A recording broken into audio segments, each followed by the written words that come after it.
itu marilah bertekun berdoa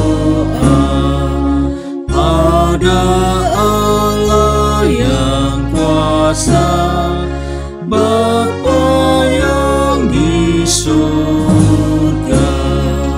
Tibalah harinya kedatangan Tuhan menghakimi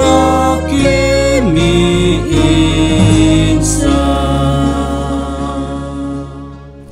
Horas Amanginang dan saudara-saudara yang dikasihi Tuhan kita Yesus Kristus, selamat berjumpa kembali dalam renungan HKBP Delta Mas di pagi hari ini. Salam sejahtera bagi saudara-saudara dimanapun berada. Damai dan sukacita daripada Roh Kudus melimpah senantiasa ke dalam hati dan kehidupan kita. Sebelum kita mendengarkan renungan firman Tuhan pada hari ini, kita bersatu dalam doa. Kita berdoa. Allah Bapa kami yang bertakhta dalam kerajaan surga, terima kasih atas penyertaan-Mu pada kami semua jemaat-Mu HKBP Delta Mas, sehingga hari ini kami boleh mendengarkan renungan firman Tuhan. Kiranya Tuhanlah yang memberkati setiap hati dan pikiran kami, agar boleh mengerti apa yang menjadi kehendak-Mu. Terima kasih ya Tuhan, di dalam nama anak-Mu Tuhan Yesus Kristus, kami telah berdoa dan mengucap syukur. Amin. Nas renungan kita pada hari ini diambil dari Lukas 6 ayat 12. Ayat renungan firman Tuhan akan dibacakan oleh anak remaja dari Huria kita. Nats renungan harian Jumat 8 Agustus 2025 diambil dari Lukas 6 ayat 12. Dalam bahasa Indonesia dikatakan, pada waktu itu pergilah Yesus ke bukit untuk berdoa dan semalam-malaman ia berdoa kepada Allah. Dalam bahasa Batak Widok, dia kari ima nangkok ibana tudulok martangiang jalamanipat nasabong ini ma didati martangiang tudibata. Amin. Bapak, Ibu, dan saudara yang dikasihi Tuhan kita Yesus Kristus, nas renungan ini tentu menjadi sebuah kesaksian yang hidup bagi setiap kita umat percaya tentang betapa pentingnya untuk menghidupi doa dalam kehidupan kita. Karena doa adalah sarana kita untuk berkomunikasi dengan Allah, mencurahkan segala sesuatu yang terjadi dan yang kita rasakan dalam hidup kita. Selain itu, dalam doa kita juga biasanya meminta hikmat dari Allah untuk dapat mengambil suatu keputusan terhadap sesuatu hal yang akan kita laksanakan, serta kebijaksanaan untuk dapat mencari solusi dari setiap persoalan yang terjadi dalam hidup kita, agar kita tidak gegabah dan mengambil langkah yang salah. Hal yang sama juga diperlihatkan Tuhan kita Yesus dalam nas renungan kita pada hari ini. Dikatakan dalam nas ini, semalam-malaman ia berdoa kepada Allah. Hal ini memperlihatkan kepada kita betapa instannya Tuhan Yesus dalam doanya. Berulang-ulang Yesus meluangkan waktu untuk sendirian dengan Bapanya dalam doa, khususnya di saat ia hendak mengambil keputusan penting. Dalam doanya Yesus sungguh-sungguh bergumul untuk memilih siapakah yang akan menjadi murid-muridnya. Dan hasil dari pergumulan doanya itu akhirnya ia memutuskan untuk memilih 12 orang murid yang disebutnya Rasul. Bapak, Ibu, dan saudara yang dikasihi Tuhan kita Yesus Kristus, dalam hidup kita ada banyak hal yang terjadi, baik itu suka maupun duka.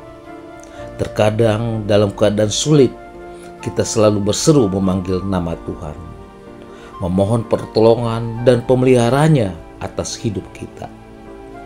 Kita merasa bahwa hanya dengan dekat dengan Tuhan sajalah kita menemukan ketenangan dan kedamaian. Akan tetapi, Ketika kesulitan dan beban hidup yang menimpa kita terlepas dari diri kita, dan Tuhan memberikan kelimpahan dan sukacita yang besar, seketika itu juga kita lantas lupa mengucapkan syukur kepada Tuhan. Kita tidak lagi ingat berdoa kepadanya, karena kita telah dibutakan oleh nikmatnya berkat apapun sukacita yang diberikannya kepada kita. Terkadang tanpa kita sadari, doa itu sering sekali kita pakai hanya sebagai alat untuk memenuhi segala kebutuhan hidup kita. Kita juga terkadang menjadi pribadi yang egois, yang hanya berdoa untuk diri kita sendiri, tanpa pernah mendoakan orang lain dan juga keluarga kita. Sadarkah kita bahwa sering sekali kita hanya membutuhkan Allah ketika kita sedang berbeban berat dan mengalami kesulitan hidup? Sikap yang seperti ini menunjukkan ketidakdewasaan kita dalam beriman kepada Tuhan. Sebagai orang percaya yang telah menerima dan merasakan berkat Tuhan, sudah seharusnya kita senantiasa menghidupi doa itu dalam hidup dan kehidupan kita. Kita berdoa karena kita merasa bahwa doa itu adalah bagian dari kehidupan kita. Karena ketika kita menjadikan doa itu sebagai bagian dari gaya hidup, maka yang terjadi adalah segala permintaan kita tidak lagi didasarkan atas kehendak kita semata, melainkan berdasarkan kehendak Tuhan. Itu sebabnya dalam doa-doa kita perlu melibatkan Roh Kudus agar kita dituntun, dibimbing untuk dapat berkata-kata dalam menyampaikan permohonan kita kepada Allah seturut dengan kehendak-Nya. Dan apa yang kita katakan dalam doa kita benar-benar merupakan hasil dari pergumulan kita, tidak hanya sekedar diucapkan saja. Yesus saja dalam nas ini sungguh-sungguh menggumuli doanya, bahkan dikatakan ia sampai berdoa kepada Allah semalam-malaman. Artinya bahwa dalam doanya Yesus juga senantiasa melibatkan penyertaan kuasa Roh Kudus agar setiap murid-muridnya yang akan dipilihnya itu benar-benar dimampukan dalam menjalankan tugas-tugasnya. Karena memang setiap murid-murid yang ia pilih menjadi rasulnya itu memiliki latar belakang dan pergumulan hidup yang berbeda-beda. Bapak, Ibu, dan saudara yang terkasih, kita semua juga tentu memiliki pergumulan hidup dengan kadar yang berbeda-beda. Dan tentunya cara kita dalam menyikapi setiap pergumulan yang ada juga pasti berbeda-beda. Ada yang memaknainya dengan iman yang benar, dengan tetap berpegang teguh, serta berpengharapkan kepada Tuhan.